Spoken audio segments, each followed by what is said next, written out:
Hello and welcome to the Edutalk series hosted by Biotone EduPartner Program, and massage industry experts. As we move through the challenges massage schools, students, and practicing therapists have faced during COVID, the Edutalk series by Biotone continues to support virtual learning and building massage community by connecting you with industry experts who share their knowledge and expertise on topics not only for class discussion, but career success. Tonight's expert is Dr. Ben Benjamin, founder of the Muscular Therapy Institute and the Benjamin Institute in Massachusetts. With over 55 years of practice ownership, Ben began his career in 1963 in sports medicine, later earning his PhD. Additionally, he was fortunate enough to study under the father of orthopedic medicine, Dr. James Sciatica. As an author, Ben has written several titles, of which I'm hoping you're familiar: Listen to Your Pain and Exercise Without Injury. Additionally, Ben co-authored The Ethics of Touch with Cherie Sonnen-Mo. And Ben and Cherie did a review of Ethics of Touch for the Edutalk author series, which can be found and listened to on biotone.com under the Edutalk tab author series. Let's listen and learn as Ben discusses low back assessment and treatment.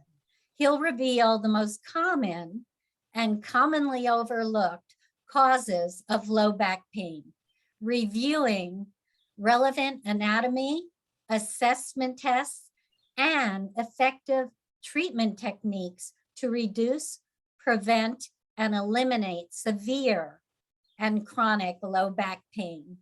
And with that, I welcome Ben Benjamin. Thank you for joining us tonight, Ben. Thank you so much for having me. And I'm going to turn the screen over to you. I'll see you on the other side. Okay, great. Thanks.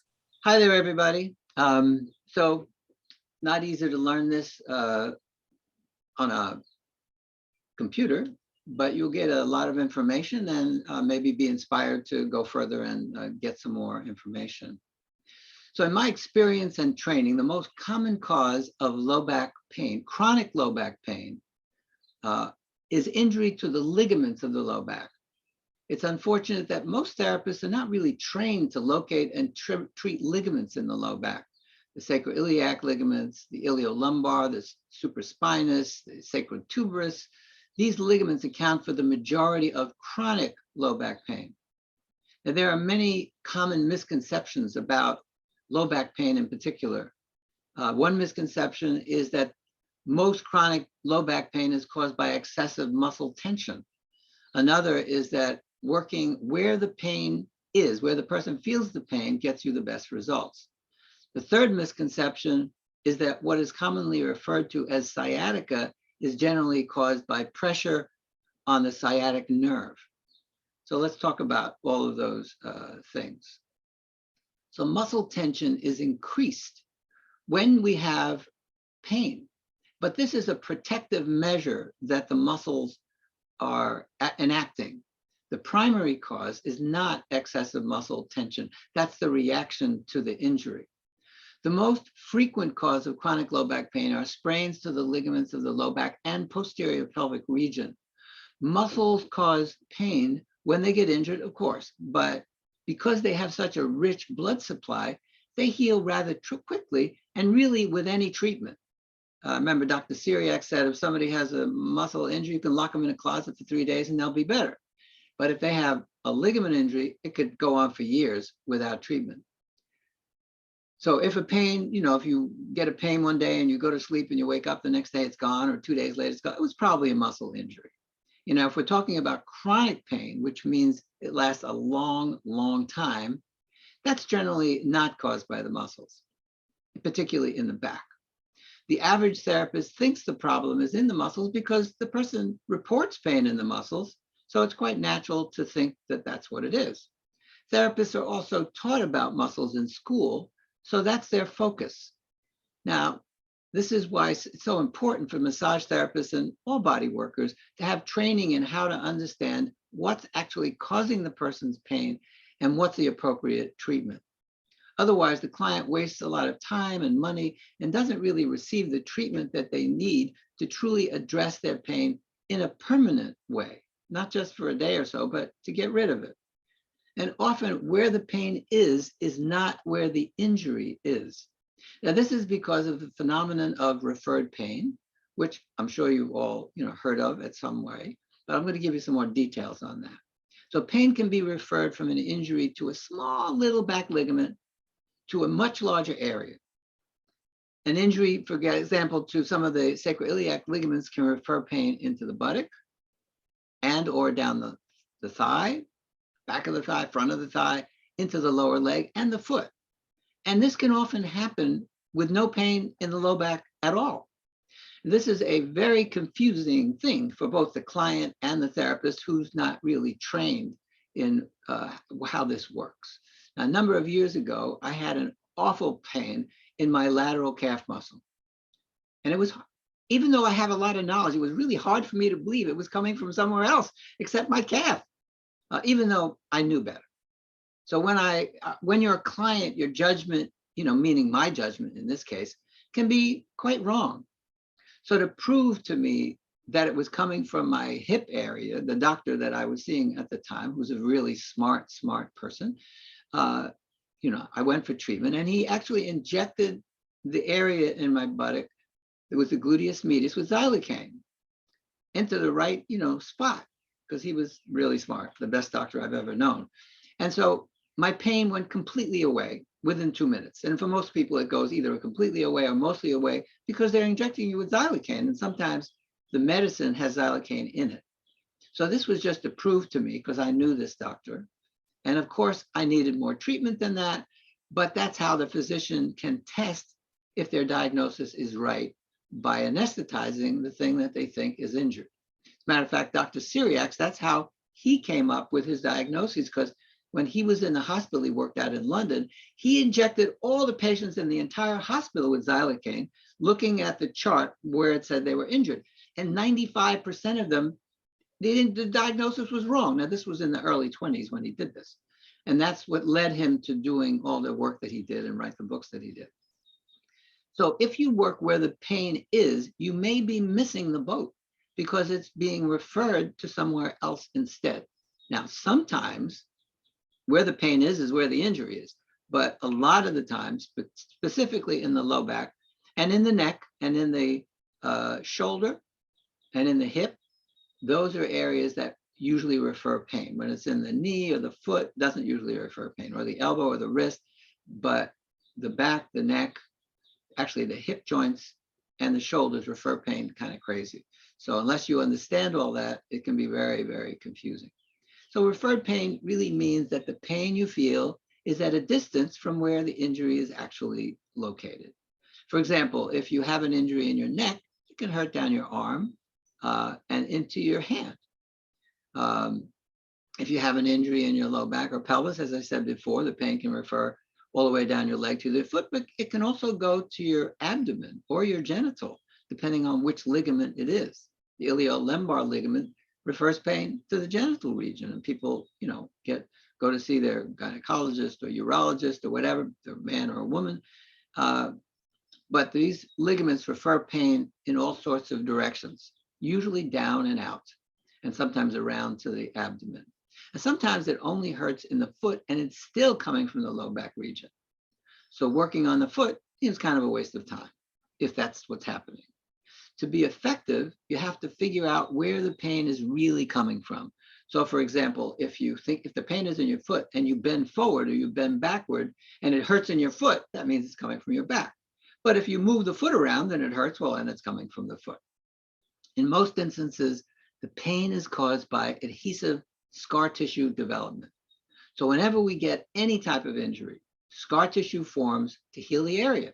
Now, if the injured area heals well with the fibers kind of lined up in the right direction, all of, and it's in the direction of the way you move, you feel perfectly well, and the healing has taken place in a good alignment, and you don't have pain anymore.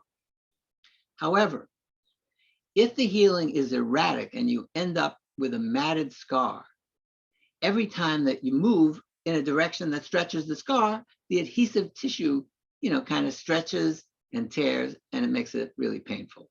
So one of my teachers, Dr. Syriacs, he used to call this useless adhesive scar tissue because it does nothing good for you. It only creates pain. It's not helping you.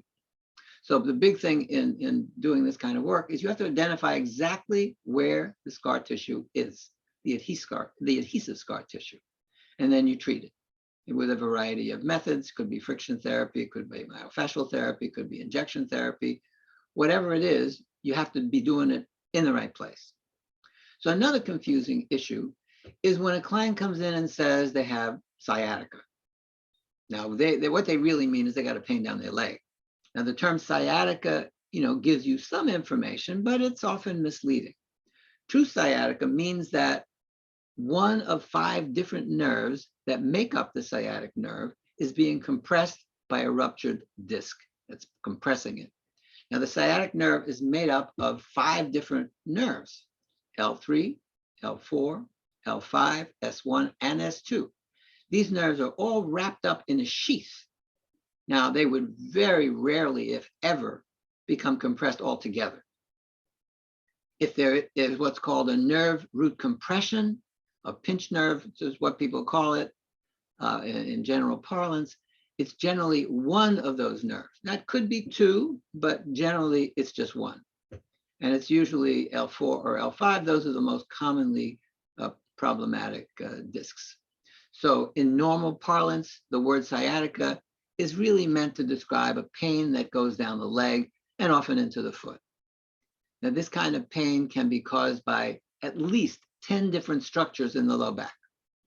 So when you have real sciatica with a nerve root compression, the pain is extremely severe. And the person, usually goes to the doctor or the hospital because it's intense. But when they have a pain down the leg and it's coming from something else, like a ligament or a muscle or something like that, then they can move. It might be severe, but then you can help them. So hands-on body work cannot, make a disc stop compressing a nerve. Can't do that. And if you learn how to do it, call me and tell me, because, I don't think it can, or I've never heard of it or never seen it could. So if hands-on work does relieve the pain, then it was not a nerve root compression in the first place. The person had a ligament injury, probably causing the pain down the leg, and hands-on treatment is often very effective for ligament injuries. Sometimes therapists work on ligaments by accident without knowing, that's what they're doing. And I remember when I started out many years ago, I used to treat a sprained ankle for like an hour or longer, do everything I could think of. And people often got better because I accidentally hit the right spots some of the time. So with the knowledge that I have now that I gained from Dr. Syriacs, I could have this, a much better effect and more consistently with 5 or 10 minutes of just working on the injured ligament or ligaments that are causing the pain and swelling, etc. Now, another thing is people often ask, well, what causes a back spasm? Should I be working on a back spasm? And that's a really great question. People are often confused about that. A back spasm is what we call an involuntary secondary response. It's the body trying to help you not hurt yourself any further. For example, if you have an injured ligament in your back and bending to the right stretches it more and tears it more, your muscles will spasm in order to pull your body back to the left in order to prevent you from bending in the wrong direction, which would cause pain and more damage. So therapists often try to get rid of a back spasm by working on the muscle, and that's really a bad idea. And it's really not possible, because the body automatically spasms to protect you no matter what, unless you're taking powerful drugs that inhibit the protective response. The back spasm is a signal that something is wrong and it has to be addressed. So if you discover in a thorough assessment what's actually the cause of this spasm and treat it, the actual cause, then the spasm will disappear because it's not needed anymore. Another example, if you severely injure, let's say, your iliolumbar ligament on the left side, which holds the iliac bone of the pelvis to the fifth intertransverse process, and then you try bending to the right, the body will spasm forcefully, pulling you away from that back to the left to protect you. However, if you locate the injured ligament and effectively treat it, the spasm will not occur anymore, when you bend in that direction. It's really about having the assessment skills to read what the body is telling you, because it's speaking. Since the beginning of time, human beings have developed theories to explain what's happening in the body that they don't quite understand. And some of those theories are right and stand the test of time. And some of those theories are incorrect and totally wrong and get pushed aside when research and scientific information becomes known. In England, they thought that air, used to make you sick. And then they closed the windows and they sprayed themselves with perfume, and they didn't believe in bathing either. So they really smelled really bad. And then, of course, science came along and said, no, that's not what's causing your problem. So unfortunately, it takes often decades for those discoveries, whatever they are, to be accepted by traditional medicine. For example, the discovery of penicillin. It took about 30 years to be accepted. And the doctor who discovered it, was persecuted and laughed at for about 30 years. And more recently, it happens still now, more recently, a physician discovered that ulcers were really a bacterial infection. And he was poo-pooed for years until his discovery was verified and accepted. And what he actually did was he gave himself an ulcer, and then he gave himself the antibiotic that he developed, and he got better. And so when he started proving it like that, it was accepted. And now it's standard treatment. Unfortunately, in the field of orthopedic medicine, the assessment and treatment of musculoskeletal pain and injury has not really kept pace with research and reality.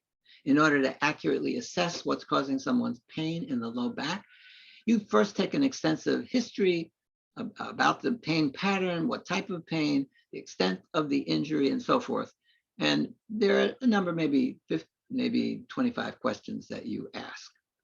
And then you do a series of 26 simple hands-on tests to narrow down what the injury is. And this is followed by very precise palpations of all the ligaments that you identified as possibly injured, in the location that the person is complaining about. So let me take a moment to point out the difference between assessment and diagnosis. That's very important. In an assessment, you do very similar things, except one thing. You ask questions, that's a history.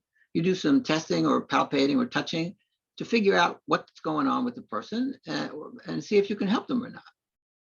So you also learn if you should refer them to a different healthcare practitioner if you discover that they have a problem you can't help.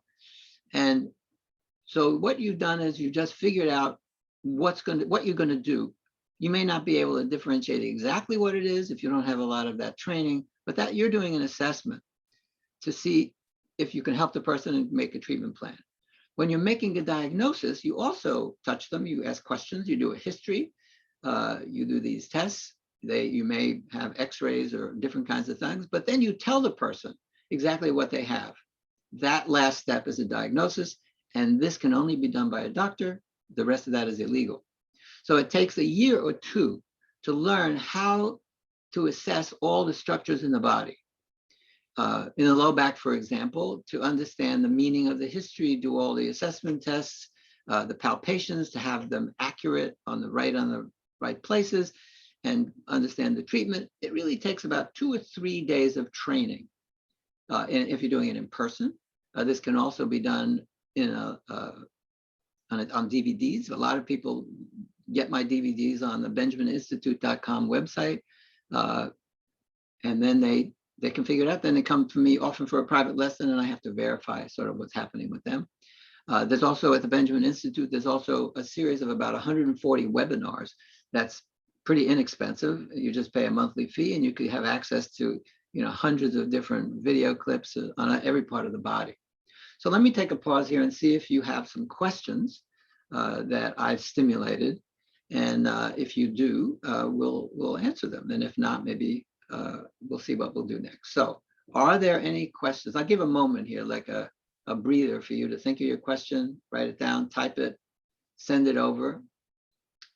So I that, haven't seen any questions yet, Ben, okay, but did I hear you correctly that to learn this skill of assessment for the entire body, that's a 1 to 2 year process, well, it learning depends. process? Yes, it's about a 1 to 2 year process. I often do a year-long intensive process where we cover, in 10 trainings, we cover the entire body. Also on the website, you do it as you wish, and they're in 1 hour increments. And also there are tons of very short little webinars to teach you, well, how do you assess a particular tendon in the shoulder or a particular thing in the neck? And they're very short, they're like 3 to 5 minutes. So, that I've had people learn that way and then come to see me to see, if they really got it, and they usually do have it. So again, it depends on how quickly you want to do it and how you learn. If you only learn in person, then you have to wait till there's some trainings. And if you can learn via DVD or webinars or that kind of stuff, you can do it on your own and learn it as fast as you're able to do it. So any question come in? No questions came in? No questions come in, Okay. but I'll when you talk a were little more. talking, Yeah, go ahead. excuse me, Go ahead. when you were speaking about back pain and how it can be very severe, and that some clients would come to you, let's say because they're on a drug program. How is that communicated? Is that something the therapist would ask? What drugs are you on? How would that affect a massage session? Well, if somebody's on a lot of medication, your assessment is not going to be as accurate. So what I do is I might assess them and take a history and do that. And I'd ask them to come in again, maybe if they're going to work with me and not take the medication in the morning. And then I would do some repalpation, maybe a couple of tests again to make sure that it wasn't 3 times as severe as I thought it was, because they seem to be functioning. So you want to always take into account if somebody's on pain-killing, medication, because some medication takes 90% of the pain away, but when they stop that medication, they're in a lot of pain. So that's what I would do. Let me talk about one more thing here. So the question is sort of, does knowing all this sort of help you know if it's a pinched nerve, a muscle, or a ligament, or that sort of thing? So yes, if it's a muscle, then what we have what we call resisted tests. So it's kind of like if you made a fist and pushed down into your hand, that's a resisted test. No movement through space. If you had in your QL, you would hold the person in their shoulder and have them move sideways. And if that was what it was, it would hurt. So a resisted test is when you ask the person to push against you and you resist that movement equally. So there's no movement through space whatsoever. For example, it's fairly common injury to have a gluteus medius tear, which refers pain down the outside of the leg, almost to the foot. So to test for it, you have the client lie on their good side and have them bring their free leg a little bit back into extension, maybe 6 or 8 inches or so. And then you have them try to lift the leg into abduction toward the ceiling. And while they do that, the therapist holds the ankle with their hand so they can't move it. So they're pushing up toward the ceiling and they're not moving. That's an isometric kind of motion. And if this hurts, it means they have a gluteus medius injury. And then you would palpate the entire gluteus medius muscle and locate the precise areas of injury, because it's a pretty big muscle. Now, if it's a sprained ligament causing the pain, then the passive movements will be painful and often limited.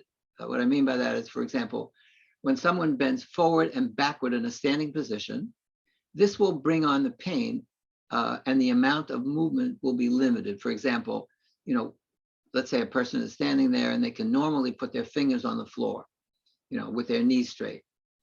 But if they have a pain, they may be able to bring their hands to their thigh or their knee, and they'll just have a lot of pain.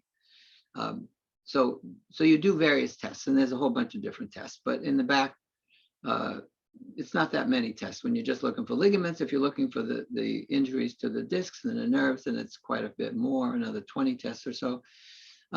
And then you palpate all the ligaments. You need to be able to put your finger on the sacroiliac ligament, the sacrotuberous ligament, the iliolumbar ligament. You palpate it. It shouldn't be painful at all. It should feel just like nothing. This could be the sacroiliac ligament, the sacrotuberous, the iliolumbar, the sacrospinous. It could be the supraspinous or the suprasacral, just to name a few. Now, if it's a low back disc pressing on a nerve, we call that a nerve root compression, as I said before, and it's commonly referred to maybe by a pinched nerve or slip disc by most people. And if this is what's happening, there'll be a number of findings when you do the testing, like certain tests will show severe weakness when you try to do a resistance. The reflexes on one side of the body would be greatly diminished, and the pain would be distal, meaning it wouldn't be, it would go far, like to the foot. Another example, if the pain will go all the way to the lower leg or foot, it will actually also be just on one side, because if you have a disc, it doesn't go on both sides. It goes on one side, and it'll be likely something called asymmetrical limitation, which means you can bend to the right, but you can't bend to the left, or you can bend forward, but you can't bend back. That's another sign of a disc problem. So if you have the skills, you can differentiate what's what, you can know what you can deal with, what you can treat successfully, and you can also know immediately what you can't. If the ligaments don't hurt, if the tests show weakness, etc., you send them away. Send them to the person that can help them, or maybe they need surgery. Now, sometimes some of them are ligaments and some of them are discs. So you can have both. You can have both injuries at the same time. And that means you could probably help the person 40 or 50%, but you can't help them all the way, because part of it is something that you can't help. And if a person doesn't want surgery, if they wait about a year, maybe 9 to 15 months, the disc usually shrivels up because it's outside of its nutrient medium, and it just disintegrates, and the person, goes away. But it's a painful year or so that the person had. So I hope you gained some good information by this talk here, and good luck to you. And if you have any Ben, questions. I had someone say that they work with muscles for the problem. How do I know it's a ligament problem? 95% of all chronic pain in the back is a ligament. And probably when you're working on the muscles, you're probably working on the ligaments some also. So you might want to learn the muscle test to tell you if a person has a low back injury with the erector muscles, you do a resisted extension of the back, then that should hurt. But I've done that hundreds of times, and it rarely hurts. When they just bend forward or bend back passively, that's when it hurts.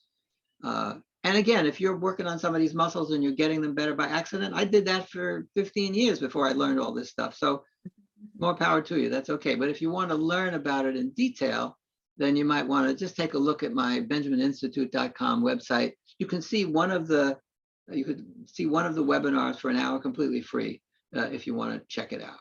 And there are a lot of other resources on there that is free as well. All right. And Chris had asked, were there some visuals of ligament examples of what you've been expressing? So is that something they could find on your website as well? Definitely, they can find that on my website. My book, Listen to Your Pain, has hundreds of different examples of that for the entire body, ligaments, tendons, muscles, etc. The book is Listen to Your Pain, and it's been around for maybe 40 some years, and that's a good resource. Okay, I need to go because I need to teach another class, and so I'm going to say good night. And you're going to go on. Thank you so much. And again, it's the benjamininstitute.com where folks can learn more and also contact you, correct? Correct, that's right. All right, so good night, everybody. Well, thank you so much.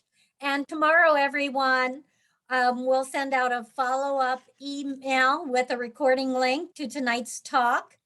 And our upcoming Edutalks are July 12th, Michelle Roos will present screening and safety for mobile massage therapists.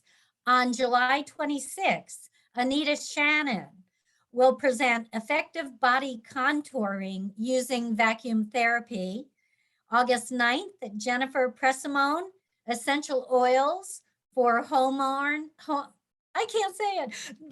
essential oils for hormone, adrenal, and thyroid balance. And August 23rd, Felicia Brown, smart startup strategies for new and existing practices. Thank you so much for attending. We hope to see you again. Keep your eye on your inbox for the follow-up email. And we appreciate all you do for the massage industry, and keep at it. Thank you so much and be safe. Take care.